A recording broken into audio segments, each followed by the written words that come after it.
Hello and welcome to the Sewing Studio. Welcome to month 7 of our Christmas mystery block of the month. We're just going to have a little recap.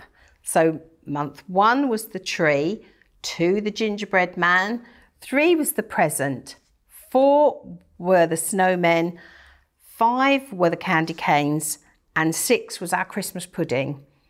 So 7 is going to be a wreath. Now this is a slightly different technique that we're going to do today. This is English paper piecing, and we've got 6 little hexagons, and they are 1/2 inch hexagons. And it was paper piecing that got me into patchwork many years ago. It was the first thing I did as a child that was related to any kind of patchwork. So I'm going to show you how to do this. So as I say, you will need 6 1/2 inch hexagons. Just move these out the way a moment. So our background fabric measures 5 inches by 4.5 inches, and it's going to go that way. So our 5 inches is the one that goes across. So what we need are these tiny little hexagons, and what we do is we cut out our fabric just bigger than the hexagon, so about 1/4 inch bigger. Doesn't have to be perfect, that's the beauty of this. The hexagon inside is what will keep our shape.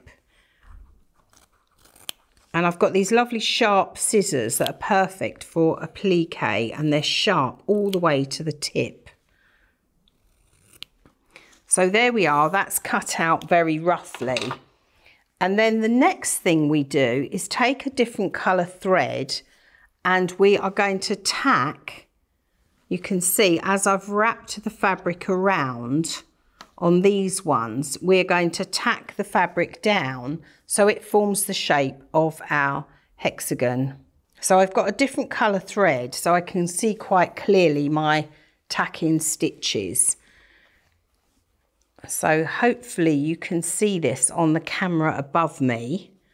I'm going to pull down that piece of fabric over, and I'm just going to tack through my template to hold the fabric down. Then I'm going to fold down the next side, and I'm going to tack.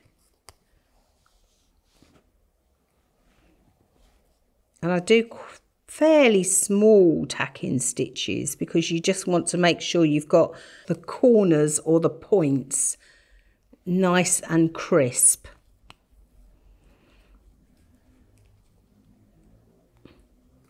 So you can see it's taking the shape of the hexagon there as I'm taking each side down and tucking it down and then tacking it in place.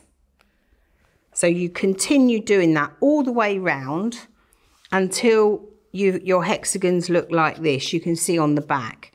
So they are your shapes, and then to join those together, I've got some green thread here. What you do is you put them right sides together. Let's put those together there. Right sides together, and I'm just going to cast on a minute here.